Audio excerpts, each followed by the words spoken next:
And greetings. Happy Thursday. 3 shows left for us in 2021 before we head off for the annual Christmas vacation. Merry Christmas to all of you. I am Steve Deace. Todders and Aaron McIntyre, they are here with me as well. If you would like to join us today, let us know what you think about what we think via the stevedeace.com inbox. That's Steve at stevedeace.com. DEACE is how to spell the last name. And then there's the socials. You can like us on Facebook, where our traffic has decreased by 68%. At least that's what Facebook is even owning up to. So it's probably worse than that. They're telling us it's 68. It's probably worse than that. So our traffic has decreased there by 68% since the election. We must be doing something right to have been crushed, trampled underfoot by them so much. But you can try liking us there if you're just bored, I guess. Or check out our new MeWe page. That's the free speech alternative to Facebook. Look for Steve Deace there. You can also follow us on Twitter at Steve Deace Show. Is it just me, or the last few weeks? Are we back to being able to pretty much tweet anything we want on Twitter again? It's crazy. The feeling of freedom is intoxicating. Yeah, I mean, they must be pretty confident that Joe Biden's going to get sworn in now, so we can say whatever we want again. Let's just be honest about that. Did you see the little memo that they put out on Twitter about vaccines, though? I did not. That's the next official memory hole. They're telling you it's coming. Okay. We will get into, we're getting into all that stuff. That we got all next year to do that. But follow us on Twitter at Steve Deace Show, over on Parler at Steve Deace, our YouTube channel at youtube.com/Steve Deace. We have a jam-packed show for you today. A couple things that my inbox has the last 2 days. Okay, I get it. I need to make a correction. 8,000 of you have emailed me that Benedict Arnold was not hung. Okay, that he escaped to England. Thank you. I made a mistake the other day. I don't even remember how many days that was. That is the most emailed topic I have received this week, is the fact check on Benedict Arnold. And you know what, though? I like that kind of stuff. It keeps you honest. It's just, there were a ton of them. So props to all of you that know your Benedict Arnold history. What's kind of funny is I'm actually somewhere in his family line, according to my wife's genealogy hobby. So you think I might have known this, okay? But no, he escaped to England, wasn't hung. So I was wrong. I needed to fact check that. So thank you. Now, the other thing you guys want me to fact check, I won't. Because apparently there is some thought that, according to Department of Justice policy, the Attorney General, soon to be outgoing Attorney General, could not reveal publicly that Hunter Biden was under investigation for the last couple of years. Yeah. Remember when we coined the term leakocracy? Yeah. Remember that? Yeah. And that came out of the Mueller probe, right? Sure. Can you guys guess which department of government was the Mueller probe an extension of? Do you guys know? The department. Treasury? Transportation. Transportation. Yes. No, the Department of Justice. All right. How many leaks did we get out of there? Okay. All of them. All of them. Yes. So you can take somebody. Can we get a leak? Can we get a leak? How much for one leak? How much for one leak? Thank you, Chris Rock. Can a brother get a leak? No leaks for the brothers. We get nothing here. The brethren, we don't get any leaks. Can we get one leak? Could there be some populist state deeply embedded, not swamp, Everglade creature that could have maybe leaked to somebody? Hunter Biden is actually under investigation because somebody eventually did leak it. And that's how we got this story. Could we have maybe done that like a year and a half ago? Is that too much to ask? We can't. A brother can't get one leak.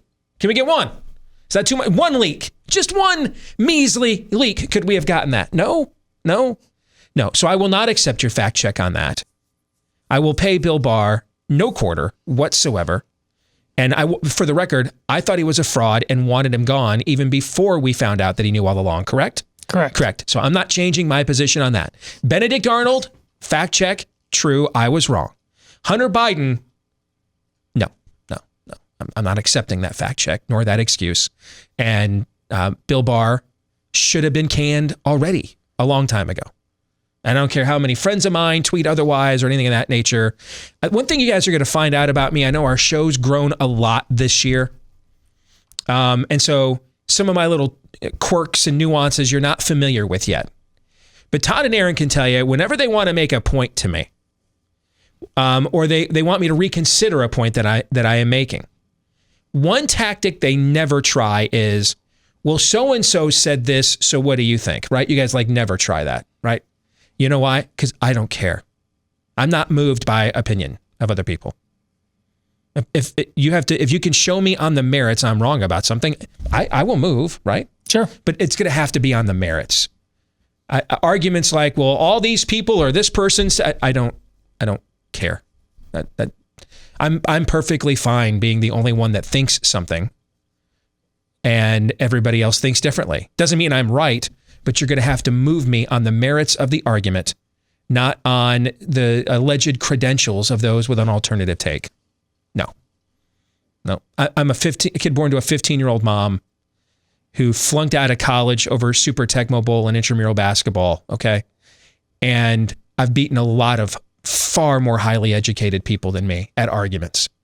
So I'm going to need more than so-and-so's credentials or so-and-so's opinions. If I don't care about that. I just, what is right and what is wrong? What can we prove? What we can't.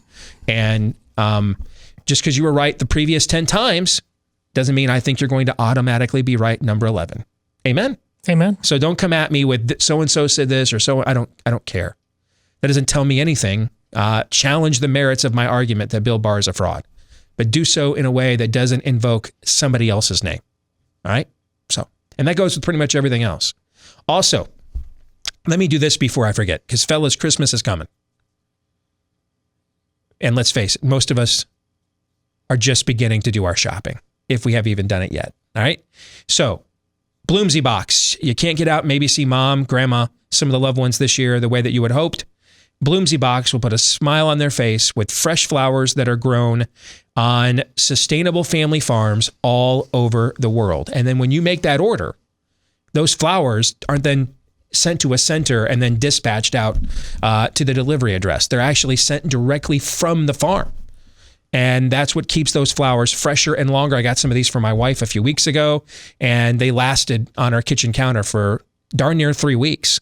All right, so take advantage of the extra. They have sales all the time, but right now they're offering you an extra 25% off store-wide. That's no hidden fees, no endless upsells. But this is going to end soon because Christmas is soon. All right, it's in a week. So make the deal now, fellas. Don't delay. Take advantage of this. Use my name as the promo code Steve. Get 25% off over at bloomsybox.com. Bloom flowers, get it? Bloomsy, BLOOMSY box. bloomsybox.com and use the promo code Steve to get 25% off. All right, coming up on the show here today, 3 non-political questions. We'll continue our book study for Theology Thursday, looking back at my 2016 book, A Nefarious Plot, which we have recently sold a ton of copies of that book. So thank you very much for that. Also, at the bottom of the hour, we're going to be joined by, I had a complete brain fart. Who's joining me? Kyle Becker. How did I forget that? I don't know. I don't either. Kyle Becker, independent journalist. You know why it's funny that I forgot that? Because who's the one who went to you and said, hey, I want you to find out who this Kyle Becker is and get him on my show? That would be you, the host of the show. That would be me. I did that. And then I looked, and then I had a Biden moment and couldn't remember. The guy that did the thing, that guy, he's going to join us. Anyway, he has been all over the various tentacles of the voter fraud issue. And we're going to find out what he thinks he does and doesn't know here at the bottom of the hour. You don't want to miss that. But before we get to all of that, and maybe by then I'll remember his name. Before we get to all of that, here is, what's your name over there? Here's Larry with a rundown of what happened while we were away. What happened while we were away, brought to you by stimulus checks.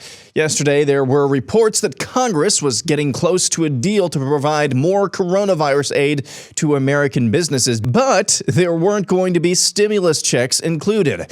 Translation, big businesses were going to get bailed out again, but those of us actually paying for those bailouts weren't going to get anything. Naturally, that prompted some strong reaction, and by the end of the day, Politico's Jake Sherman reported Mitch McConnell had overtly linked the need for direct stimulus payments to the Senate primary in Georgia, saying, quote, Kelly and David are getting hammered. Joe Biden's incoming Deputy Chief of Staff, Jen O'Malley Dillon, who ran the Biden campaign, gave an interview to Glamour magazine last week where she lauded Biden for being, quote, able to connect with people over this sense of unity and promote bipartisanship. She went on in the same interview to talk about Republicans, quote, I'm not saying they're a bunch of Mitch McConnell is terrible, end quote. Kamala Harris posted this video yesterday to remind our children of every gender that they should not be confined by the limited perception that some might have of who they are and what they can be.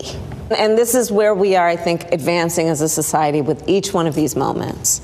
It says to everyone, don't let anyone put you in a box because of your gender. Learning Chinese today, today's phrase is, what if you identify as a box? 如果您将其标识为盒子怎么办? Former Mayor Boy Pete Buttigieg talked about his new post as head of the Transportation Department. At its best, transportation makes the American dream possible, getting people and goods to where they need to be, directly and indirectly creating good-paying jobs. At its worst, misguided policies and missed opportunities can reinforce racial, economic, and environmental injustice, dividing or isolating neighborhoods, undermining government's basic role to empower everyone to thrive. Checking in once more on the Branch Covidians, who are starting to wonder why there's a spike in the deaths of young people over the past year, despite coronavirus having a 0.00003 infection fatality ratio, according to the CDC. There appears to have been this inexplicable spike in the deaths of young people this year. There are an average number of deaths every year for different age groups. Not this year, not 2020. So here's what we now know from JAMA. July appears to have been the deadliest month among this age group, meaning under 44 years old, in modern American history. Over the past 20 years, an average of 11,000 young American adults under 44 died each July. This year, that number swelled to more than 16,000. So can we conclude that that is coronavirus? I think almost assuredly. The state of California hit a one-day record of COVID cases with more than 50,000 reported and nearly 400 deaths. Governor Gavin Newsom talked about his failed lockdowns and mask mandates. The Pennsylvania Department of Health released some guidelines this fall entitled Safer Sex and COVID-19. Here are a few of the selections from those guidelines. Limit the number of partners, try to identify a consistent sex partner, wear a face covering, avoid kissing, and do not touch your eyes, nose, or mouth with unwashed hands. Wash your hands with soap and water often, and especially before and after sex. If soap and water are not available, use an alcohol-based hand sanitizer. If you usually meet your sex partners online, consider taking a break from in-person dates. Video dates, sexting, subscription-based fan platforms, or chat rooms may be options for you. And finally, the popular singer Lizzo, who has in the recent past been an out and proud member of the proud to be morbidly obese community, recently announced that she's going to try and start losing some weight. Naturally, she became the object of scorn from the morbidly obese lefties. So-called body positivity author Stephanie Yeboah said, "Lizzo, girl, why? It was inevitable. The industry is so violent towards fat women. Of course, she was going to submit to toxic diet culture. It was only a matter of time." Another Twitter user by the name of Leah said, "My heart hurts with all of my fat peers today. Even though she won't say it and probably would try to excuse it, I'm sorry that Lizzo did that to us. We are worthy, and what she posted was so F-worded. If you are triggered and upset by it, I'm right there with you." Learning Spanish today, today's phrase is her body, her choice. Su cuerpo, su elección. And that's what happened while we were away. Brilliant commentary there at the end, Aaron. His montage brought to you by Keeps, who knows that losing your hair is no fun. So let's talk about options you may have on the table. Here's one. You can go to your doctor for a hair loss treatment prescription, then visit the pharmacy as you try not to go broke while avoiding and trying not to go bald. Or you can try Keeps from the comfort of your own home, where you're going to get the same doctor-recommended, FDA-approved hair loss treatment, but Keeps offers the generic versions for about half of the cost. And one more thing you're going to love, not just the savings. How about that convenience? It's all done online. Just answer a few questions, snap a few pics of your hair, and then a licensed doctor will review your info and recommend the right hair loss treatment for you. That's shipped directly to your door. So savings, convenience. How about even more savings? Half off your first order right now. Half off your first order when you go to keeps.com/grow. That's KEEPS for keeps.com/grow. Half off your first order. All right, let's react to some of what Aaron had in his montage. You know the analysis I laid out yesterday on the stimulus checks? Yeah. You know it was right and obvious when by the end of the afternoon, reports start coming out that Mitch McConnell was, old cocaine Mitch Ditch, was saying the exact same thing to Republicans in the cloakroom there. When it's so bad, when this tactic is so bad. Now, hey, if you want to oppose the whole thing, I'm okay with that, right? You know what I'm saying? Sure. Like you want to oppose the whole thing, that's fine. But don't do payoffs that don't include the people who are actually paying the bills. You know what I'm saying? Don't do that. Either do everything or nothing. You know what I'm saying? Yeah. But don't give the Kennedy Center or whatever this bill's version of it is any more money while not giving the families who have been largely at home, etc., nothing. Okay, don't do that. And it was so obvious, okay, that even by the time we all went home yesterday afternoon after the show, McConnell, there were press stories that McConnell was pointing this out to Republicans in the Senate, that this is how bad of a strategy this was. That even old Ditch had to sound like me. That was my point yesterday about it. It wasn't really any particular principle or ideology. It's just how bad are you guys at this game? Mm-hmm. You're terrible at it. Mm-hmm. Aaron, you put up a graphic for the infection fatality ratio from CDC. I want our audience to see this again, okay? Infection fatality ratio. That's actually the most accurate way to determine the lethality of an outbreak. Now, the problem with using this number is if you're not routinely testing for antibodies, or if you are, but not releasing the results. I mean, that could be going on too, if you know what I'm saying. You know what I mean? Mm-hmm. That could be happening too. Okay. You don't really know how many people were infected because there are, especially with an outbreak where our primary concern, what is our primary concern with this outbreak? What kind of spread, gentlemen, are we primarily supposed to be concerned about with COVID-19? Asymptomatic spread. Right. Which means all kinds of healthy people have gotten it and they don't even know. Okay. So this year, since the country began to open back up in May, I have been to Texas, 3 times? Texas and back 3 times. I've been out to Los Angeles and back. And I just went to Florida and back for Disney World. And until recently, when Big Ten college football started, I was going to the movies when they reopened pretty much every weekend here for several months. What are the odds I have not either been exposed or infected with this virus? I've been on how many planes, etc. What are the odds? Probably low, I would guess, right? But you haven't. No, that yeah, I had course, not been. Yeah, probably pretty low, right? Yeah. Yeah. Yeah, I haven't had a fever in like 3 years. Okay. So, in fact, somebody I was around a few months ago was exposed, and it was suggested to me to get tested. I said, I'm not getting tested. I don't have any symptoms. Why would I get tested without any symptoms? I'm not doing that. Why would I do that? That's the whole game. Test people with no symptoms. That's for what, 0.7% asymptomatic spread? I'm not doing that. No. I mean, look at the mitigation strategies. You stay home longer, you quarantine longer for contact tracing than you do with a positive test in some of these places. No, I'm not doing that. If I have symptoms, I'll go right away, but I don't. It doesn't mean no one in my house has been tested. A couple of the kids had some of the symptoms at times this year. We had them tested right away. They were negative every time. So from the beginning, we're not idiots.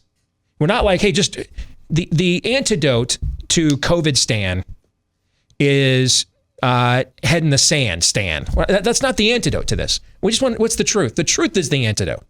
Not swinging from one fallacy to another. Just need to know what the truth is. Now, the problem with knowing a true infection fatality ratio, so we often use the case fatality ratio, because that math is easily accessible to all of us.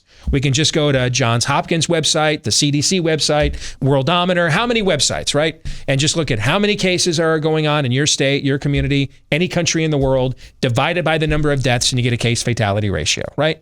All that data is somewhat accessible to pretty much everybody, which is why that's the stat that's often used. But if you really want to know the lethality of an outbreak, you want to know the infection fatality ratio. But the only way that we would do that, and if you want to know why countries that were heavily in lockdown, like Denmark and some of these others, were some of the first to reopen, it's because they did standardized antibody testing of their countries. They wanted to know what's the true infection fatality rate of our country. When they found out that how low it is, they said, well, there's really no point to shutting everything down for this. So the CDC, as far as I know, and I've been on the cutting edge of coronavirus data with just about the best of them the course of this year.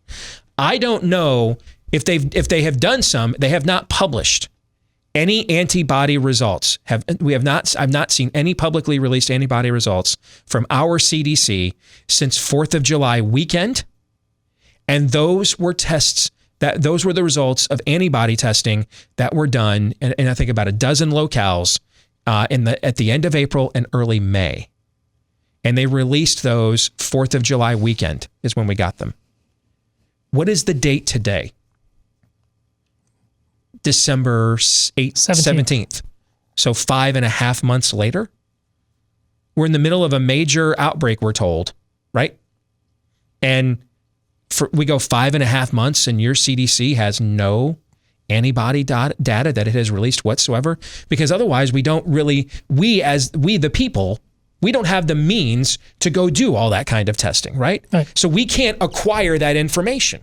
We have to rely on institutions and government and medical societies to provide that information to us.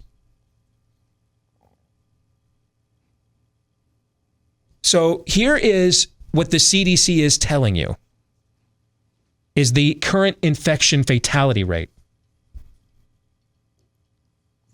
for COVID-19 stratified by age group. Why is any school closed? Just look at this for yourself. These numbers are minuscule. Why is any school closed? Do you know? Teachers unions. Okay. Why is any movie theater closed? Now, leave that up there, Aaron. I want people to choke on these numbers. Why is any movie theater anywhere in America closed? You could at least socially distance there, right? Sit people any other row, right? Here's one. Why is any church in America closed?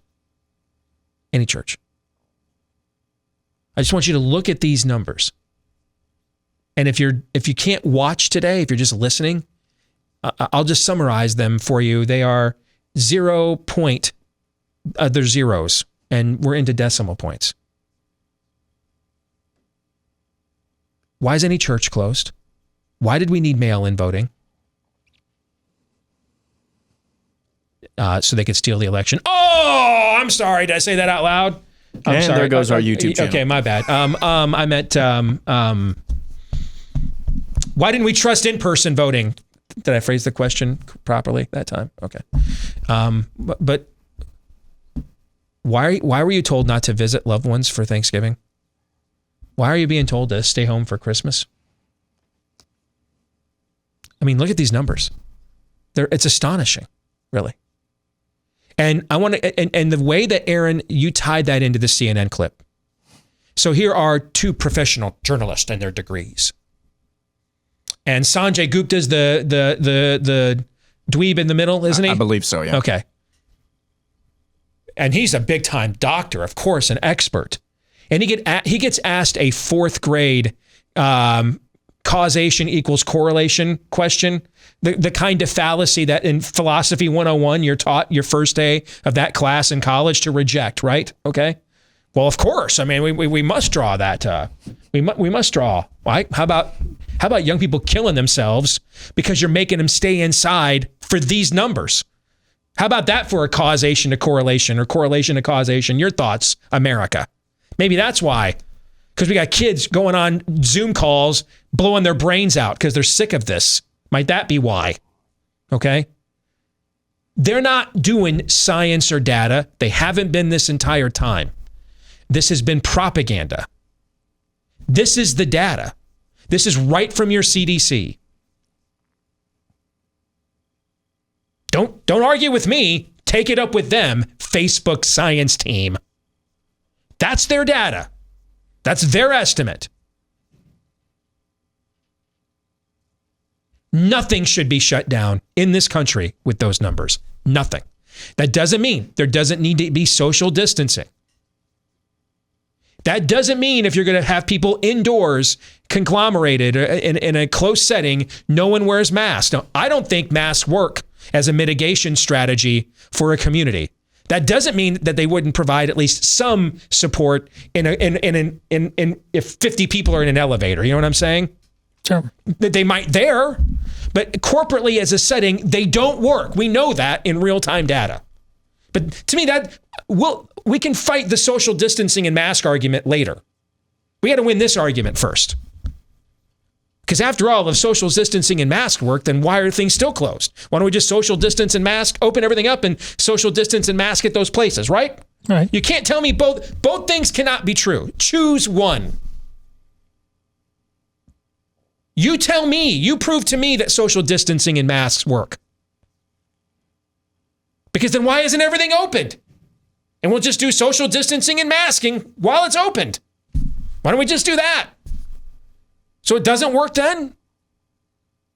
Well, the state of California, another country heard from, where they have had forms of lockdowns and mask mandates since April.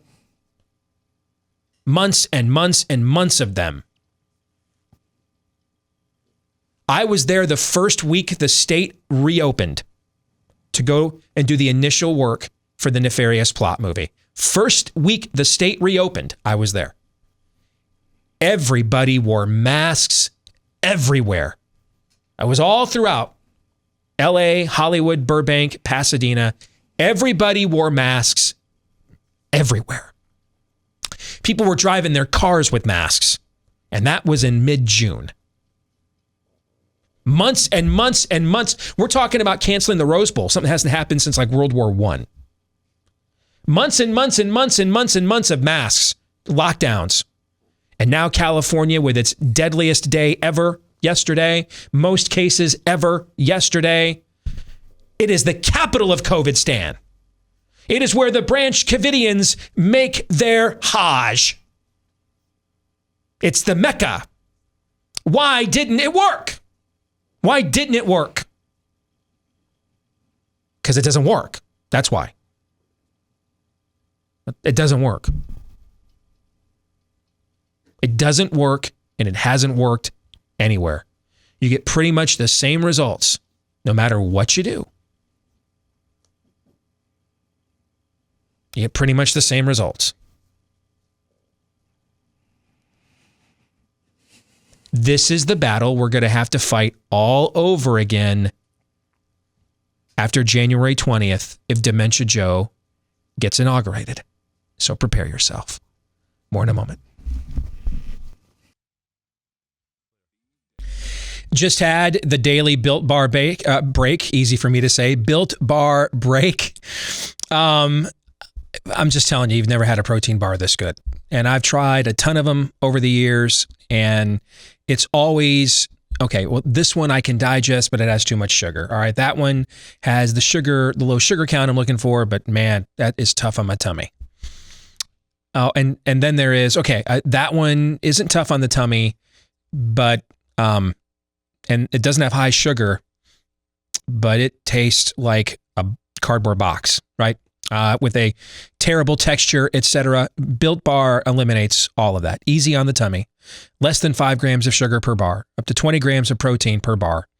Less than 200 calories in every bar. All of them covered in real chocolate with the texture of like a Three Musketeers. Over 20 flavors. They've now got a brand new white chocolate line as well. I mean, that white chocolate sea salt caramel one is phenomenal, man. So you want to give this a shot and use my name to get 20% off your first order with the best protein bar you've ever had, I promise, at Built Bar. Not like Bill Bar. That BillBar.com that's a road to nowhere. You'll get no answers. Somebody will play some bagpipes on an avatar, give a speech, and then you'll get nowhere. Okay. Now go to Built Bar, BUILT, BuiltBar.com. That's where you want to go. Right now, promo code DACE. These are some stocking stuffers. Get the candy cane brownie they have right now for Christmas. It's incredible too. Built Bar, BUILT, BuiltBar.com. Use my name, DACE, DEACE, as the promo code for 20% off. All right, I've been following our guest today's work online for the last few weeks. He has been all over the various stories that I'm having a hard time wrapping my arms around it because I'd have to like only cover this story and like nothing else just to keep up with it. It's constantly evolving. Thankfully, we have people like independent journalist Kyle Becker, who is doing that for us. He joins us now here on BlazeTV. Kyle, my name's Steve Deace. Merry Christmas. Good to have you with us, man. How are you? Hey, Steve, I know who you are. I'm from Iowa. I went to the University of Iowa. Oh. I went to the University of Northern Iowa. I heard you on the radio. I was like, who's this guy? My friend turned me on to you. And so I know you. And so I was really excited to come on the show because like I just feel like I know your background. I know your work and very comfortable with everything that you've been doing. And I'm really thrilled to be here. So well, that is very, very cool, man. So what you're a graduate of Northern Iowa, you said, UNI? And University of Iowa, both of them. Both of them? Iowa State, no. Okay. No Iowa State, just University of Iowa and UNI. Yeah, you saw that they swept all the Big 12 awards today for football, right? Offensive Player of the Year, Defensive Player of the Year, Coach of the Year, all of them at Iowa State. But you guys are having a good season too, so that's cool. All right. Well, that is very cool, dude. So it's good to connect with you finally. Beyond your education, we mentioned you're an independent journalist. Give our audience a little background of what you've done and where you've worked in the past. All right. So I think, I was in a doctoral program at SUNY Albany for political science, and I basically got up to the point where I was halfway through my dissertation and was totally spooked by all these Marxist-Leninists on the faculty, Maoists, and all this. And I'm like, you know what? I don't want to be a part of these guys. I want to expose them for a living. So I was invited to be a part of this startup called Independent Journal Review. Mm-hmm. We hit the ground running and had a lot of viral success through the 2016 election. And I was the director of viral media and the senior managing editor. And we ran one of the best Facebook pages out there, Conservative Daily. And so since then, I was the chief editor of BizPac Review, and then I was recruited for Fox News, where I worked for Hannity as a primetime producer and just helped with shows in the primetime lineup. So since then, I'm becoming an independent journalist. I'm working on my own material. I have my own interests and causes that I'm promoting, and I've got some things going in that direction, as you can tell. But in the meantime, I'm really trying to expose a lot of things that I think are undercovered in the media at large, and especially corporate media. Using Twitter as a vehicle, but I also use Substack. So people don't have to necessarily go directly to Twitter. They can just, kind of avoid that and not worry about the algorithm and all this business. So that's kind of part of what's driving some of this sort of independent journalism that I'm doing. I think that there's just a profound disconnect between the reportage before the 2020 election and after the 2020 election in terms of election security. And this has kind of been my beat that I've honed in on because I just think it's so undercovered and it's not taken seriously by blue check Twitter. And that doesn't mean just liberals. I think there's a lot of conservative journalists who are just missing fundamentals of the story. I don't know if they're just not interested in it or they're just, don't want to be deplatformed on YouTube or whatever. I don't know why they're not covering this. But since I don't have any corporate attachments, I can dig in and really show people, and that's really what drives me, showing people how to find trustworthy, verifiable information, and they can look at it and I can do my best to frame it and set it up for them, why they should care about it.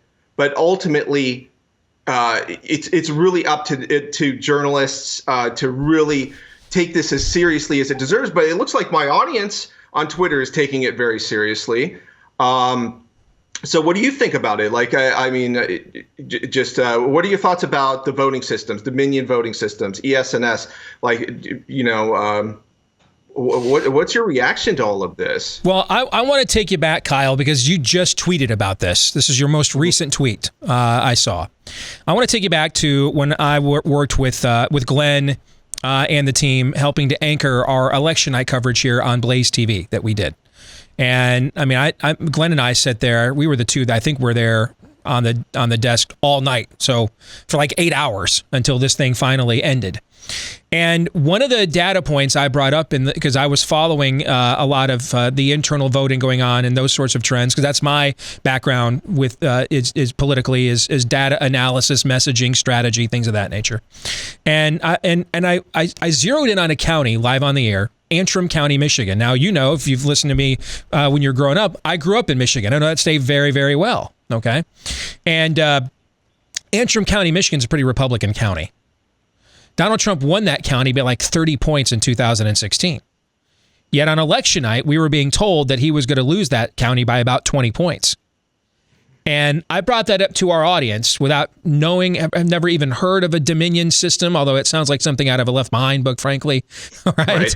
I'd never even heard of any of this stuff. No one really had. But I just said to my audience, that can't possibly be true. Okay? Doesn't mean he lost the county, but there's no way there's like a 50-point swing in that county from one cycle to the next with the same guy on the ballot, and the economy is actually better than it was when he took over, right? If he was like some kind of Hoover, Jimmy Carter character, maybe. I don't think you'd still see a 50-point swing, but that just didn't smell right to me, and I brought that up to my audience. Well, now we've had an audit of this county, correct? And now we've got a case going to the Michigan Supreme Court about this county. Tell us about that.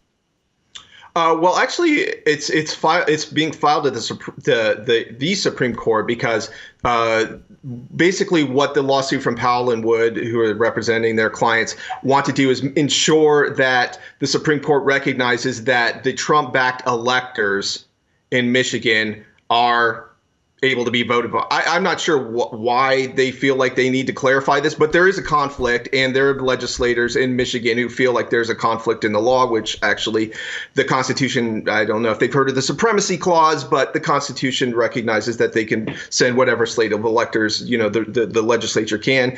It's been done before in Hawaii in 1960, for example. But one of the things they appended, one of the appendixes, or that they're sending is the audit that you're talking about. Now, when I brought this up earlier, liberals are saying, well, Trump is exactly what you said. Well, Trump won this county, and the recount, clarified that the machine was wrong, and then there was a 68% error rate in the count.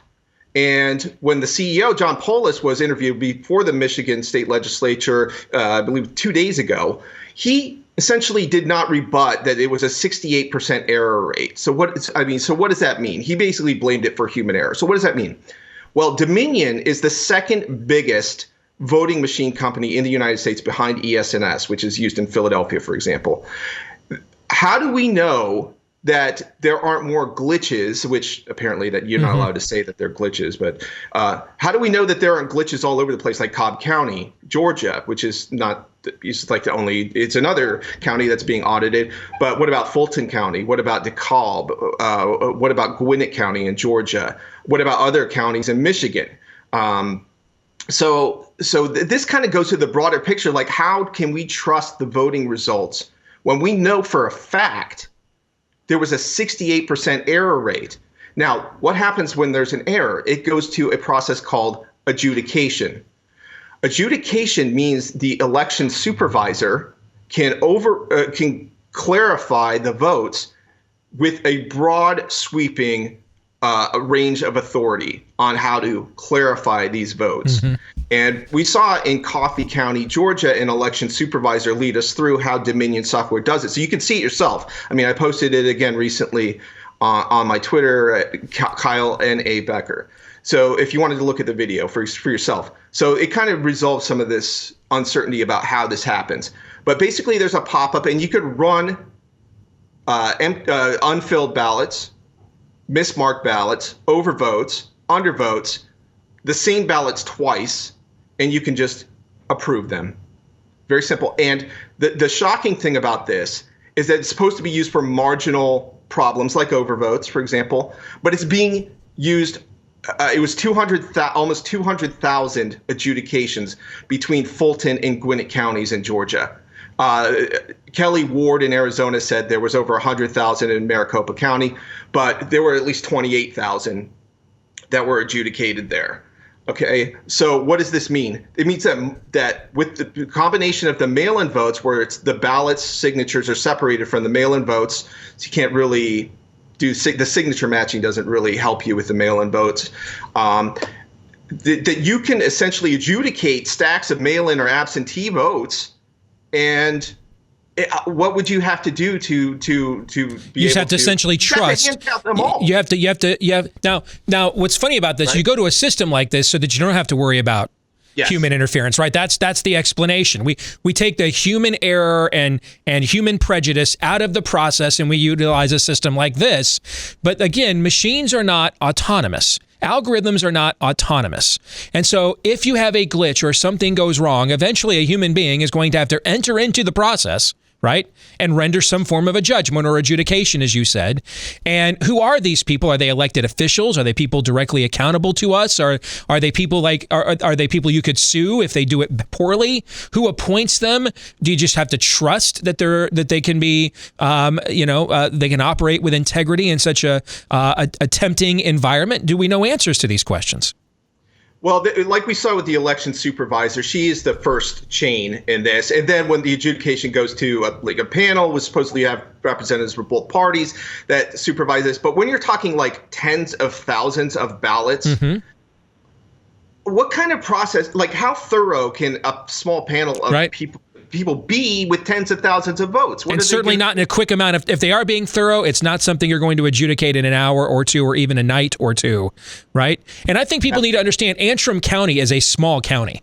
This is not Fulton County, Georgia. This is not Wayne County, Michigan. All right. And so what are the odds that a system glitched in a modest-sized county, overwhelmed and glitched there and glitched nowhere else, where there is far greater traffic that it has to cycle through in a given night, far more votes than it has to cycle through in a given night? What are greater odds that that's a unique glitch that just happened there in a modestly sized county, or that there were other glitches, therefore, that if it couldn't handle the workload in Antrim County, Michigan, how did it handle the workload in some of these other places then? That's the question, Steve. And John Polis, the CEO of Dominion, his testimony was very enlightening because he kept going back to the fact that there was human error and a lack of updates. Now, here's the thing about that. If you go back and look at some of the documentation I provided, on my Twitter, but you can look at it. They don't go back to recertify every time there's a security threat to their system. They simply change the code. It's not recertified. So that's number one. Number two, there's a way, the password security is very lax. That's number two. There's like a universal key that you can use to get into these machines. That's another problem. Number three, the software itself on a lot of these machines are outdated. So like they're not even Windows updated in some cases. Like there was just, if you read all of these readouts, it's just like security problem after security problem. Unsecured flash drives, like we saw in Georgia, they lost flash drives with Trump surplus votes, at least two of them. So this tells you that the entire process is flawed. And I just wondered, like what you said with the human error factor that goes into it. Again, you have a lot of people obsessing about, supposed foreign servers in Germany, which I checked out, and I'm waiting for any evidence that this actually happened. All of the server trails and all of this. There's like two things to keep in mind here. You don't need that. You don't need this elaborate conspiracy. You need something very concrete and understandable. We saw that with the state vote farm arena video. Concrete. Now, this has gotten zero play. Quickly, I've got about a minute left. Go ahead. All right. So you look and you can see them doing what the election supervisor in Coffee County did, and that's running ballots through them multiple times. go to it. It's time stamped. Okay, as you know in the business, it's time stamped through the CCTV video. You can see them running it multiple times. So it's very concrete. And if you combine that with the election supervisor who just walks you through it step by step, it becomes very crystal clear how this happened. It wasn't like a John le Carre spy thriller. It was just motivated election workers who think that Trump is literally worse than Hitler, okay, justifying in their minds that we're just going to run these ballots through multiple times, go back, adjudicate, check. Go back, adjudicate, check. Back, adjudicate, check. And if you see, combined with what we were talking about with Antrim County and the high error rates, there's enough reason to really just, we need to get these voting systems out of here. And we need to just go back to hand count ballots, voter IDs, just simple common sense things that have worked for centuries. It's just unless the goal is to wreck the system and have us, instead of airing our grievances against each other at the ballot box peaceably, if the goal is to wreck that system, so then we'll do it to each other violently in the streets, then keep doing systems like this, because that's how that process is going to eventually turn out, and we don't want that. Everybody just show up with a voter ID, you cast your ballot in person, it's counted in person, and we all just, and it's your neighbors, it's the people you know at that precinct, you go to church with them, they live down the street, it's Merle who owns the hardware store. That kept the peace here, despite a lot of deep cultural divisions for about 150 years since Reconstruction. Stick with that. All right, Kyle, great stuff, man. Steve. Appreciate it. Merry Christmas. Thank you very much. Merry Christmas. All right, and definitely check out his Twitter feed. All right, Kyle, like it sounds, N.A. Becker, at Kyle N.A. Becker, a ton of great stuff on there, on this story. We'll come back. Hour 2 next. And greetings, back with Hour 2, live and on demand on Blaze TV, radio, and podcast. Again, Kyle N.A. Becker, if you were just tuning in. I mean, if you've been following that guy's work, you know we could have done 3-hour show with the stuff that he has been gathering and sharing and trying to get to the bottom of. We only scratched the surface of a conversation with him. Make sure you're following him on Twitter and on Parler. He's over there as well. Kyle N.A. Becker. Again, Kyle N.A. Becker, a ton of stuff on what's been going on with the voting irregularity issue or election fraud, if you prefer. But what I find interesting is, and you and I, you mentioned this during the break, Todd, that so we did our overtime yesterday. And I know you guys were like, why put that in the overtime? Because that conversation couldn't be had in a 10 or 15 minute block that our show clock permits. And so and then you have to take a break and interrupt it. It was better to put her, Karen Mueller, in the overtime yesterday, so we could just say, all right, and tell us as long as it takes to tell us the story without us interrupting. You want to go get that overtime yesterday. If you're not yet a Blaze TV subscriber, BlazeTV.com/Deace. That's where you can go to get a discounted subscription. Treat yourself for Christmas. You'll be thankful. If for no other reason, this interview you're gonna want to see. This is just a woman, and you know what? Their Karens hound you about wearing masks. Our Karens show up at their state Supreme Courts waving constitutions. All right, and so Karen's just a grandma, but she's also an attorney. So she knows BS when she sees it. And she's a grandma. So you know she knows BS when she sees it, right? All right. So put those two things together, and Karen ain't having it. Karen ain't having it. All right. And so she happened to go and read the statutes of her state of Wisconsin and find, that's your former home state, Todd, find that the statute specifically forbids drop-off boxes for votes. Like you could just, you know why? Because even saying that out loud, doesn't that sound like a banana republic? Drop off boxes for votes. I mean, that doesn't, just saying that out loud is it's just, we're not serious about this. Which is probably why it's a law that we don't have them. And so she's like, well, that's a problem because we had over 500 of them in the state. There's over 500 of these in Wisconsin. And the law says you can't do this. So she took it right to the state Supreme Court, not knowing what was going to happen. And then the army of attorneys. That was the point. That immediately mobilized when they saw her petition. What was it? Perkins Coie, when she said that those lawyers hopped on this? Yes. Say what now? Yeah. And anyway, you've got to go and get this story of where these drop boxes came from in her state. And it essentially just came from the two GOP establishment hacks that run her state legislature.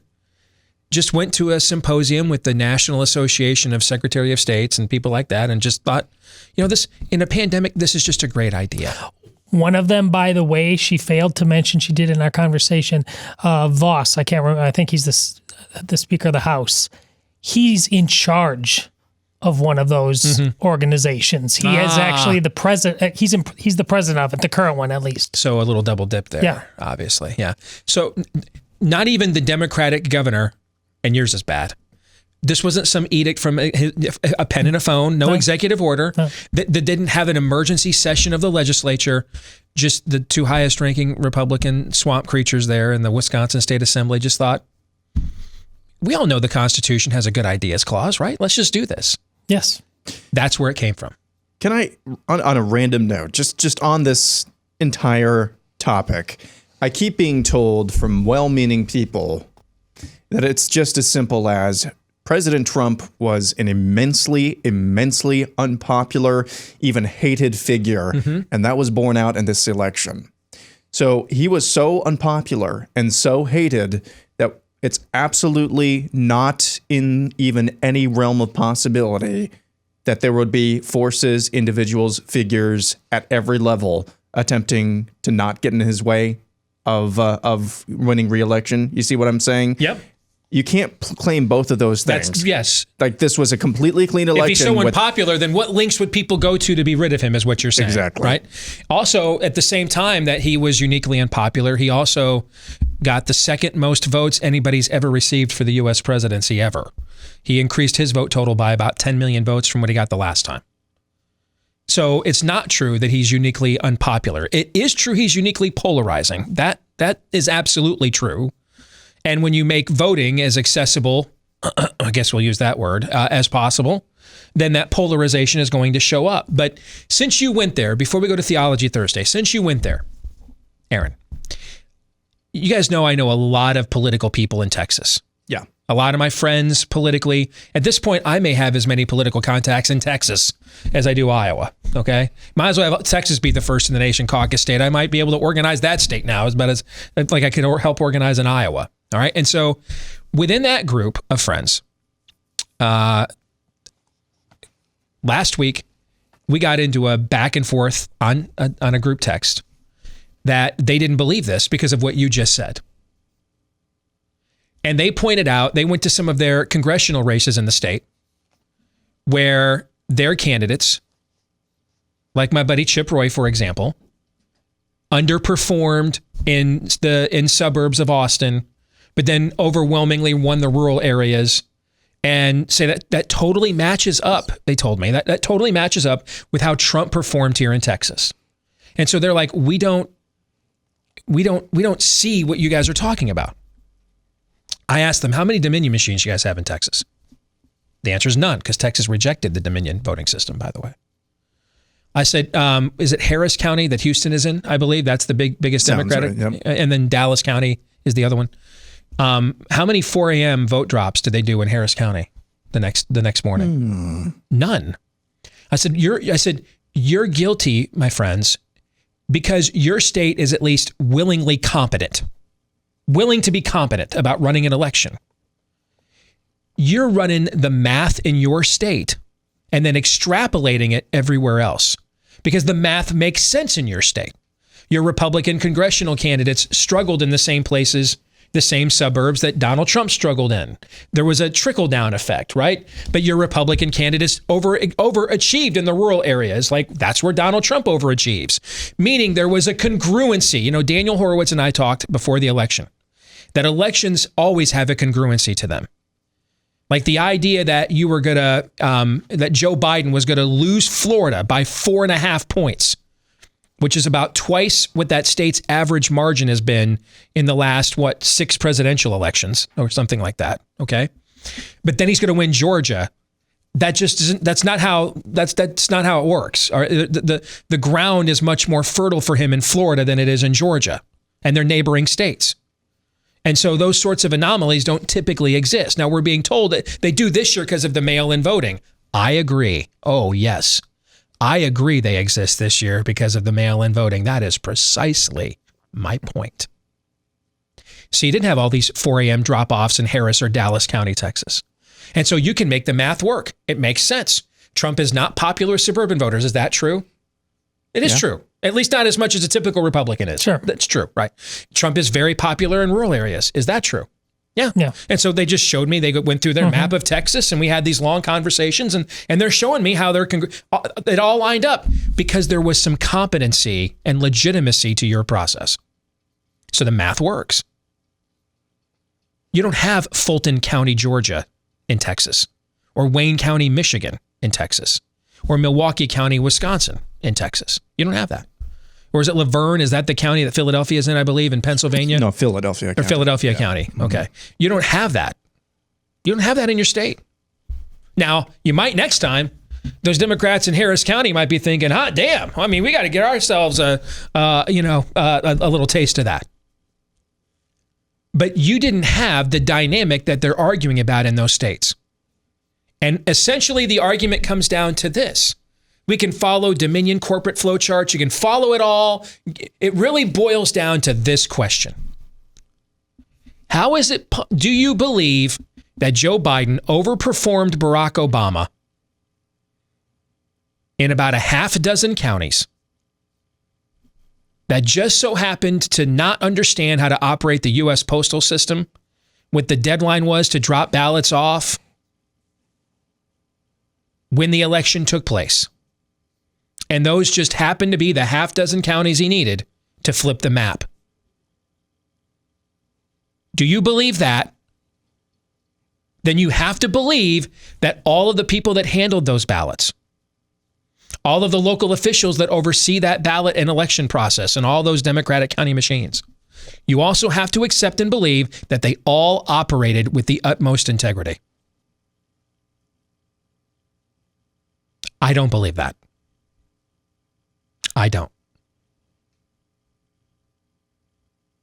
And so if you cannot extrapolate or prorate your election in Texas with dude, have you seen the health minister in Pennsylvania? Dude looks like a lady. I mean, the bearded lady is the Pennsylvania health minister. You know, we're all bemoaning, oh man, Beto can only lose by 3 points in Texas, right? We're all, remember those, Texas is going to go blue. Dude, outside of maybe the San Antonio City Council, run a bearded lady for health minister in Texas, man. That's not happening there.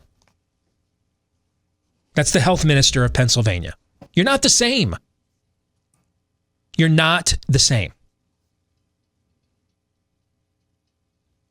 So you cannot say because the math added up in Texas and the election's trajectory is congruent and here in Texas, it all made sense to us. Philadelphia County, Milwaukee County, Fulton County, Wayne County are not Texas. And frankly, there's nothing in Texas, not even in the bluest places, anything like those Democratic machines there. But allow them the precedent of name that ballot, auctions instead of elections. Over here, I got 500,000 votes, 50,000 votes, 50,000 going once, going twice, going 3 times, sold for you. Allow that precedent to stand, and y'all down there in Texas will. You will. You will. Let us know what you think about what we think. Steve@stevedeace.com. That's the email address. Like us on Facebook. Follow us on Twitter at Steve Deace Show. Over on Parler at Steve Deace. Check out our new MeWe page, Steve Deace as well. And then our YouTube channel at youtube.com/Steve Deace. If you enjoy the podcast, thank you very much. Hit that subscribe button for us and leave us a 5-star review if you like our Facebook page as well. All right, let's get to some Theology Thursday brought to you by our friends over at Brickhouse Nutrition. Life is about habits. So how about starting some good ones, right? We've focused a lot on our health this year. And one thing we have learned, is maybe we have forgotten some old truths about preventative health. That, what happens when the sick care system shuts down and you can't go see the doctor for everything again? Are there things preventatively that we can do to make ourselves healthier than we were before? That's where Field of Greens comes in. It is packed with 18 clinically researched essential fruits and vegetables loaded with antioxidants. It's a powerful combination of natural ingredients that will support heart health, a healthy immune system, metabolism, blood pressure, digestion, all of the good stuff, the pre and probiotics you're looking for as well. Just put 1 scoop in a glass of any water-based drink and mix it up. You're good to go. You're going to get more fruits and vegetables than the average American will get in an entire day, just in that one sitting. If you want to give it a shot, and it doesn't taste horrible either, you want to give it a shot, go to BrickHouseSteve.com. Get 15% off your first order with the promo code Steve. That's the promo code Steve at BrickHouseSteve.com. Again, BrickHouseSteve.com. We are going through my 2016 book, A Nefarious Plot, which is the predecessor to this one, A Nefarious Carol, which you can buy right now at Amazon.com. The hard covers at Amazon have sold out. And so we are working feverishly to replenish that supply. You can still get the Audible version, the Kindle version. If you want to do that, just go to Amazon.com, look up A Nefarious Carol. Thank you guys very much. All the autographed copies also sold out. So, the book is, you guys are crushing it right now. It's beginning to look a lot like Christmas for the Deace kids. Right? So, but we've been going back through in the lead up to this book getting released, its predecessor, A Nefarious Plot. And as we continue going through the part of the book now where Lord Nefarious, the demon general from hell, who was tasked by the devil with taking down America, and he is now in great detail pointing out the plan that he utilized in order to take us down. We're in the chapter now where he talks about how he created a culture of despair. And boy, howdy. If there's a word that summarizes this year, yeah, despair would be one of them, right? Which is where I want to start this year. Because again, Lord Nefarious wrote this in 2016, correct? Yeah, 2015. Yeah. 2015. As prophetic as this is, there's a part of this that I'm about to read a little bit of that is just a little quaint. Yet, even though there was a he talks about a progressive group called the Campaign for America's Future listed, quote, 7 signs that the American dream is dying. And he has a good laugh because even Aaron's generation is the one, it owns hook, line, and sinker. But even they have a sort of, I'd like my cake and eat it too complex. And I totally drink all the Kool-Aid, but, making a buck is kind of hard. And so there's this lament, the devil or the demon general loves it. But here's the 7 signs that are listed. Most people can't get ahead financially. The stay-at-home parent is a thing of the past. Student debt is crushing a generation of non-wealthy Americans. Vacations aren't for the likes of you anymore. Even with health insurance, medical care is increasingly unaffordable for most people. Americans no longer look forward to a secure retirement. The rich are more debt-free while others have no choice. Again, this is written in 2015. At the end of Obama's reign, we all have a multitude of complaints, frustrations, find his presidency to be deeply destructive, but because he was so effective, yet from a 2020 lens, it was not the Great Depression. You mentioned all the time we still were allowed the opportunity to live our lives largely as we saw fit. Mm-hmm. This is the first time in this book since I've been talking to you. I need to demand that you do a second edition along this line on the fly, because this makes me blush a little bit. This part isn't even adequate to where we are now. What are the 7 signs now that the American dream isn't dying, but in fact dead in real time? We're looking at it. What has happened in the last 20 years that says, hold my beer? I can't even... you answered your own question, I think. what I hear you saying is this is even truer than Nefarious was taunting us with 5 years ago. It's even that we're beyond. It's so true that we have reached the next level of despair, right? That what he described as the fruits of despair in the culture, we're beyond that now. We're like, can I leave my house without a China diaper on, right? Yeah. We used 5 years ago, we were complaining about parents treating the schools like a glorified daycare. And now despair has taken over so much that they hate your kids so much, they don't even want to brainwash them anymore. Like they don't want to show up to brainwash them. You know what I'm saying? Like they just can't even be bothered with brainwashing. Now the schools are closed. Can't even be bothered with brainwashing them anymore. I read something yesterday that Joe Biden said behind the scenes to a group of, I think it was some teacher groups or education groups yesterday, talking about, you guys are not going to be happy about this, but he said, after I do my 100 days of masks and everything, I'm going to push to reopen the schools. You guys got to put kids got to go back to school. Think about that. Think about the fact that I've spent most of my career trying to get the kids out of the schools. And I spent a good deal of time this year trying to get the kids back in. The brainwashers don't want them back. That's a next level of despair right there. Like, dude, I hate your kids so much, I don't even want to brainwash them now. I don't even care. Just leave them at home. We don't, whatever. That's kind of what you're saying, right? Yeah. Yeah. The next level, speaking of the next level, you mentioned this. Like I keep telling you, I'm a demon and a damn good one. I'm an agent of chaos. I enjoy watching your destruction. I get off on it, actually. I completely and totally have your every fiber of my being. Hate you with every fiber of my being. I have a very dim view of your species' prospects. Nevertheless, even I have never seen a people so far gone. They destroy their own infrastructure in an effort to get back at their alleged oppressors. Again, you wrote this at 2015 about, wait for it, race relations. Mm-hmm. Now here we are again. We watched people burn down their own neighborhoods. I'm so mad that, in my view, that cop should not have put his knee on George Floyd's neck for 9 minutes. I don't think he should have done that. And I think he should be prosecuted for it.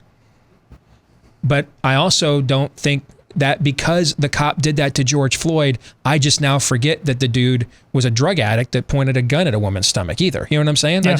I don't believe because that cop did that to George Floyd that beatifies and canonizes him by extension. I don't believe that. But how did those who do, how did they react? They looted stores and stuff, but a lot of those homes and projects and apartment buildings, they live there. They burned down their own places. I mean, they weren't storming the Bastille here. This is like the French Revolution, though they went back and just lit their own crops on fire. You know what I'm saying? Mm-hmm. That's what he's talking about here. And we just watched this play itself out again this summer. And thirdly, to make a larger point, you cite data from around this time, and this data perhaps goes, because you're writing in 2015, it might go back 2014, 2013, but in a poll, government was listed as the biggest problem for 4 months in a row. The GOP, in regarding to the GOP Congress, and the GOP had control of all of Congress at the time, only 3% of Republicans have confidence in the legislative branch that they controlled. All of this struck me in light of the fact of what we talked about earlier on the show today and yesterday about where the money was going to go that we're talking about right in a bill, whatever bill Congress does pass to help Americans with COVID relief. Justin Amash on Twitter, did you see what he said? Quote, "Congress is an illusion." People were dragging him for that, making fun of him for that. Now, we've had our differences with Justin. That was Justin Amash before he got Trump derangement syndrome. Yep. That's the old Justin Amash. Yep. Yeah. But again, all three of these points, I bring them up because they're about different content matter. It proves the central contention of your book. We are now 4 to 5 years on from when you wrote it. Right. You're Steve Deace, you're writing as the demon, but the premise is you are so far gone, I can tell you the truth. Yes. You won't turn around. I've just given you 3 points that have played out over the last 4 years that prove that you were not just using a rhetorical flourish right there. We have the scientific data, the social scientific data. We clearly, short of revival, cannot turn ourselves around. It was having all three methods of governing. For Republicans, we're supposed to do it. The point Nefarious is making is something I've talked about on the show this year a lot. He's saying to you, and this was 5 years ago, you have nowhere to go. There is no party you can go to, no institution you could go to. You know, I was on with, is it Peter Boyle, I want to say is his name, longtime talk show host in Denver, Colorado. He had me on his show this week talking about my new book, A Nefarious Carol. And he thinks it's time basically for Trump's base to accept the reality of the situation. Hardcore conservative, he's like, I think it's time to accept the reality that Joe Biden's going to be president. And he's upset that his audience, portions of his audience have turned on him for telling him this. And he asked me what I thought, and I said, and he thinks that they're kind of acting like a cult. And I said, well, hey, on my show 4 years ago, I was one of the first people to call it Trump cult. There is a cult of personality aspect to Trump support. First of all, every political figure gets them, but he was a celebrity on top of that, which just makes it even more obnoxious at times, right? But when it was a cult of personality doesn't produce the waves of crowds we saw in Washington, D.C. last weekend. You need more than that. And I said, the problem your audience has is that they're afraid. Even though he didn't go as far as I wanted him to go, and maybe as far as Peter as you wanted him to go. I mean, like even just now, the president announced, hey, they didn't do what we told them to do. There's too much stuff in this defense bill that China loves. They didn't get rid of Section 230 for social media. They're renaming bases that, I'm not doing any of that. I'm vetoing the bill. And name another Republican presidential nominee or president since Reagan you think would veto something like the National Defense Authorization Bill. Right. I didn't even know that Reagan would do that, frankly, because he was a different era, about what the Defense Department was about. See, that's the point, is that the reason Donald Trump got 10 more points of Republicans almost than he did 4 years ago is he earned those votes for all of his flaws. People thought, you know what, I wish he would do more, but he's the only one doing anything. He's the only one doing it. How many times you hear me say the last couple of years? For all the times he flummoxes me, frustrates me, I wish he would do this differently. The reality is nothing good is getting done unless he does it, right? How many times did I say that? That was just the truth as far as I could tell. Right. And that's why those waves of people are showing up. Because they know this isn't a political party without him that has really, with a few exceptions, any real interest in representing them. It just herding them in for votes and then doing whatever the hell they want after they win the election. And they feel like, hey, if this guy goes away, then it's just me and my guns versus everybody else. And I don't want that. They're afraid. And I don't blame them for being afraid. And that's part of the despair that we're talking about here. Where else? It's Richard Gere in An Officer and the Gentleman. I got nowhere else to go. Where else would they go? David Perdue, Mitch McConnell. More proof of that here. The churches that are closed. Because some of you are going to say, well, the church, a lot of them are closed. So where would they go? Where would they go? You write about depression diagnoses are increasing 20% each year. Yeah, what are now they? we just mentioned on the show that the young generation, Aaron's generation, is not dying from COVID. They're dying from killing themselves. So that's only the phrase opioid crisis wasn't in the lexicon when this book was written in 2015. It's talked about every day in America. You know what else you don't even talk about in this chapter, and I'm not sure we've even talked about it in the context of this book. you mentioned the problem with race relations and what men think of women and women think of men, but what you don't mention in here is the whole transgender. Wasn't even on the radar yet. It's again. Yeah.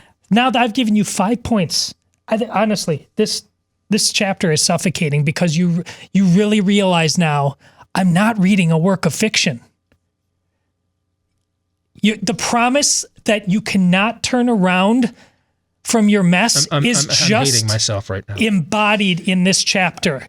And I've given you 5 points within the last 10 minutes that make it undeniably so why the promise Nefarious made, I'm giving you this book because it's over, is true. And just briefly, another underscoring of that. Back years ago now, it's been, remember when we used to have this week's sign, the apocalypse is upon us? Oh my. Yeah. This week's sign, the apocalypse is upon us. Now we just do a montage of daily events. That Lizzo story about being shamed for wanting to become more healthy, that was our kicker today in the montage. That was our kicker. That would have been this week's sign, the apocalypse is upon us. That was just like 3-4 years ago, guys. I hate myself.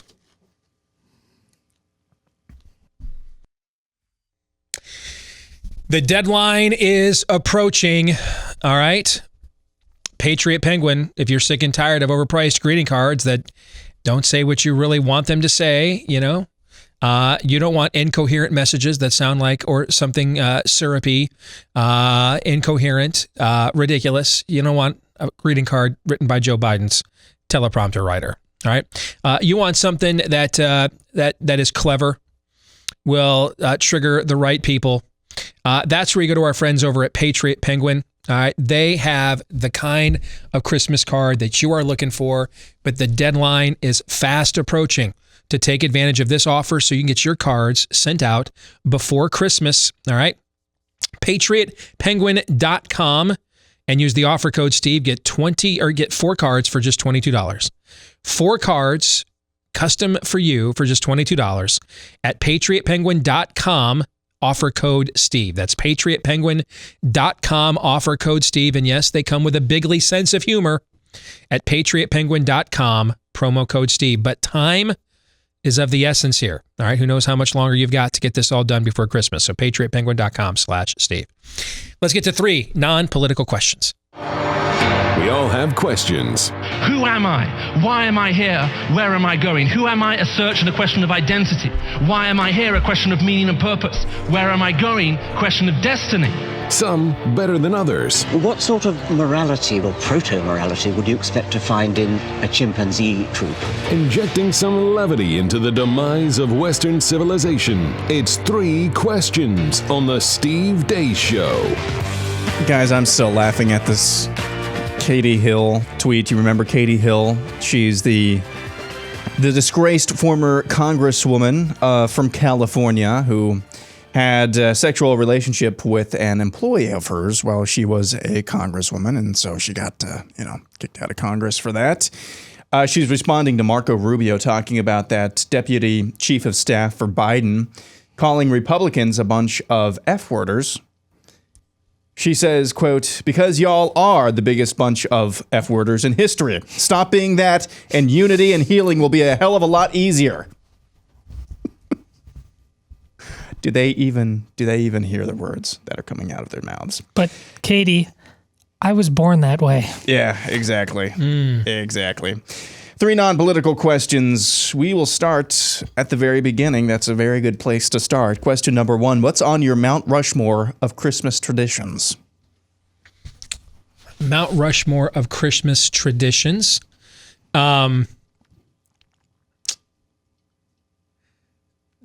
Christmas morning with the kids. That's coming to an end. We got 3 teenagers. This is probably going to be Anna's last year in the house. So, and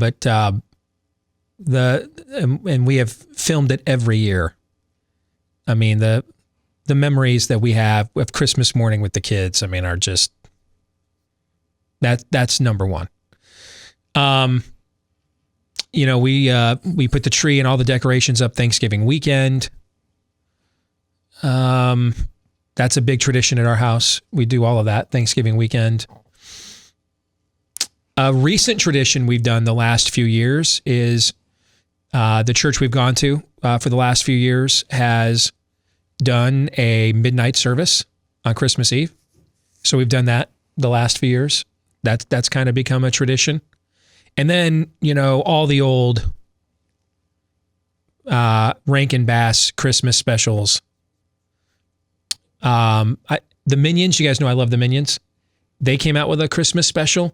Like, none of it is about Christmas. I ended up just turning it off. And you know how much I love the Minions, but I'm like, this is just like a Minions cartoon you could have released year round. Like 5 minutes was about Christmas and the rest of it was just about the Minions. So I turned it off, and instead I've got all the old Rankin Bass things DVR'd.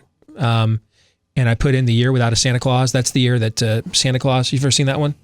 The one where he just taps out. He's decided he's had enough. He's not doing it this year. No. Yeah. I haven't. Yeah. And Mickey Rooney is like voices Santa Claus in that one. Okay. I watched that one instead. And that's more of what I'm talking about. So, those four, something I've really enjoyed the last few years though, is one of my all-time favorite movies is It's a Wonderful Life. And for the last few years, I've like live blogged or I've like live tweeted it. And it's always fun when we watch it every year for Christmas. It's always fun to see the diversity and collection of people that love that film and pick up on those tweets and share them as well. But I'm thinking I'm at 5 now though, right? And that's not even counting all of the... You can just keep going. It's tremendous. The year of giving. Yes. I'm going to have a trans Rushmore, a trans Mountain Rushmore. Mm-hmm. So it could have 4 slots, 5 or 6. You know what? I'll stop there. I'll just stop there. You go ahead, Todd. Well, several of them are canceled this year. The Always Go Get Our Christmas Tree from this place. It's a suburb of Des Moines. And when I first moved here, I just stumbled upon him. But he's a guy who comes down here every single year and puts his Christmas tree out in the exact same place. And he's from northern Wisconsin. So we, over 15 years now, walk in, hey, good to see you, get the tree, talk about the Packers, and walk out. And this year he's not there. Always my 4 daughters always sing in the Christmas choir at Christmas Eve Mass. Not doing that this year, not because we'd be fine doing it, but they just canceled it. You can't. You have to call. I don't know, but I know this is not unique to my church, but just to go to Christmas Eve Mass, because obviously that's normally standing room only. Mm-hmm. You've got to call and make a reservation which is just as the strange gypsy woman foretold in the gospel. It's just insane. This is only 3, but we'll move on. Is that, and we're definitely doing this every year. We watch the movie that is now, is it getting close to 15 years old with Oscar Isaac? The Nativity Story. Yeah, that's very well done. Which is just, I know every single time it works me over in all the same ways and all the same places. I just love that film. It's exquisitely acted. Yeah, it's very well done. I think for me, it's Christmas movies, and that's a wide range. Hallmark of Channel? movies. You're watching those all day? Oh, heck no, not the Hallmark Channel. Oh, no. That's on mine only because you're the lone. That's on TV and in a Rooster House. A lot. Yeah. A lot. It's the Christmas, and I actually include Harry Potter in that. I mean, Harry Potter, the Christmas in the Harry Potter stories is kind of a big deal, especially in the early movies. I don't know. There's just something Christmassy about Harry Potter to me. I'm going to get 5 emails. That was a troll, right? That was absolutely. A troll. Yeah, I thought it was. Okay. So Christmas movies, that's one thing. Something different or special for Christmas morning breakfast. That's always something to look forward to. Usually have a kind of a big breakfast. I would say putting up. I mean, it's not really a Christmas tradition, so I'll skip that. I will say one. When I was younger, this was always a tradition with me and my siblings. You know those green toy army soldiers? Yeah. Kind of like what's in Toy Story. Yeah. I don't know why we did this, but we would always put them in the Christmas tree and like set them up in the Christmas tree as if they were fighting with each other in the Christmas tree. Because you're boys? Because we're boys, and we always got to fight. So that's 3. I'll just leave it at that since you had extra. Question 2, what's the best Christmas memory you have? Oh, this is hard to narrow it down, man. So because, we had great Christmases when I was a kid. And there's a lot of memories I could choose from that. But I think I'm going to choose the year, when iPads first came out, our oldest, and Anna wanted one really bad. And she saved everything, did extra chores, everything. She saved everything for a year. And was still a little bit short. And we knew that, okay? We just didn't tell her we knew that. And so we put in the last couple hundred bucks, whatever it was, for her to get her iPad. And we have this whole thing on camera.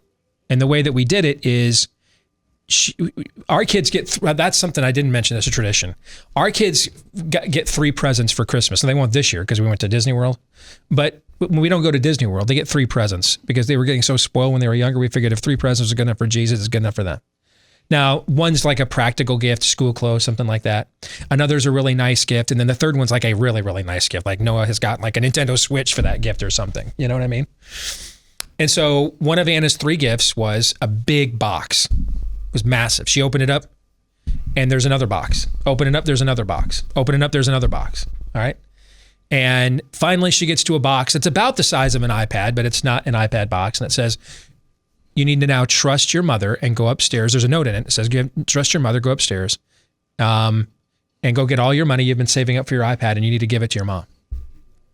And she gets this look on her face. She has my quick wit. So she starts figuring out, wait a minute, is this going down right now? Are they going to pay for the rest of this? And she takes off running up the stairs, gets all the money she's been saving in her bedroom, brings it all down, throws it in her mom's. I trust you. I trust you. I trust you. And her mom hands her one more, Amy hands her one more gift, and she opens it up, and it's the iPad. And I mean, she was just so elated, and she just broke down and cried. That's probably my favorite one. A close second was the year that Noah was given a voucher to go to his first Michigan football game against Hawaii. This was 2016. And that kid looked like I just told him, we're going to the Holy Land, okay? I mean, he was like moved, like physically moved that we were going to do this. Anyway, Todd, go ahead.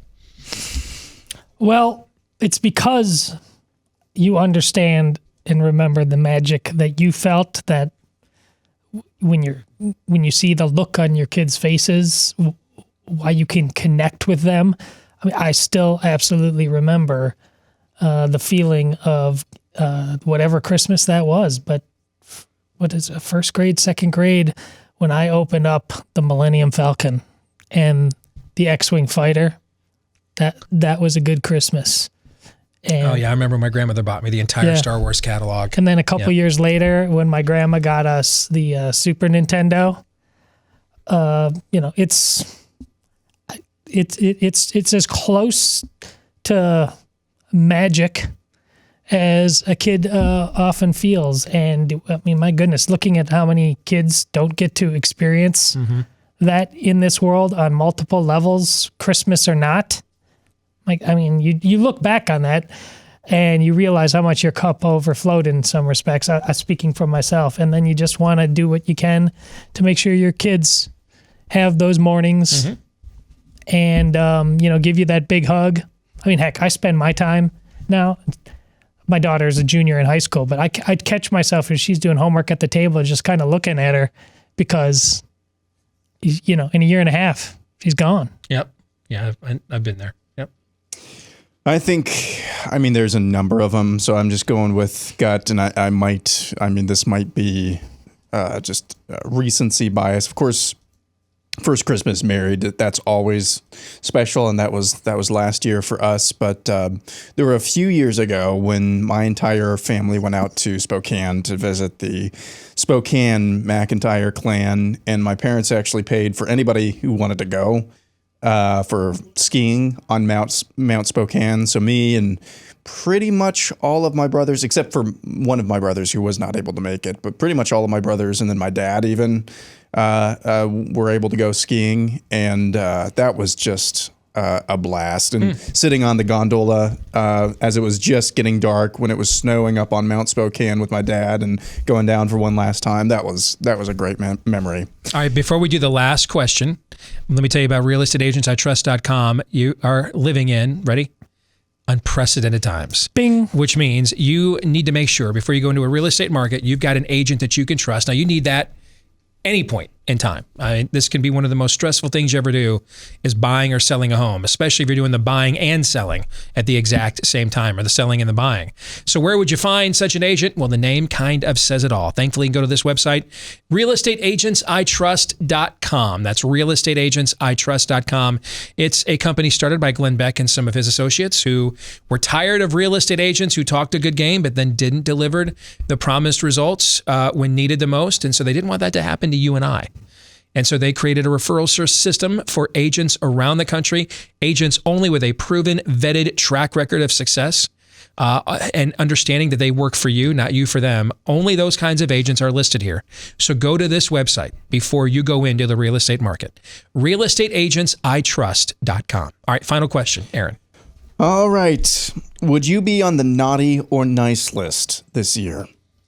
Depends on who Santa Claus is. I think it's entirely depends on who's the Santa who's making the list.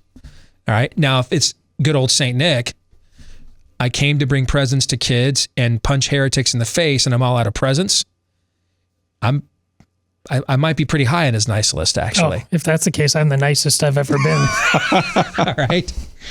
If it's nicer than God's Santa. If it's you can't have a Nerf gun. If it's statist Santa. Oh man, I'm not getting a lump of coal, brother. I mean, I'm getting a one-way ticket to a re-education camp. Okay, so I kind of think it depends on who Santa is. It's probably the answer for all three of us, isn't it? Who's Santa?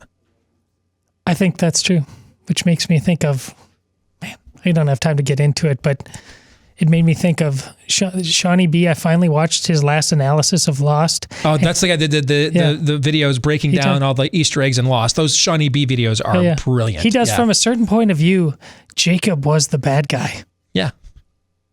He wasn't in the Man of Black. You got to feel sorry for him. And from a certain point of view, if you flip the script, sure. Yeah. The Man of Black's not the bad guy. Right? Yeah. I mean, he was a victim. He breaks it down and then he says, yeah, I'm not even going to believe that, but he had to go there. It was it does. You're right. Which Santa are we talking about? Yeah, I think I would be on the nice list.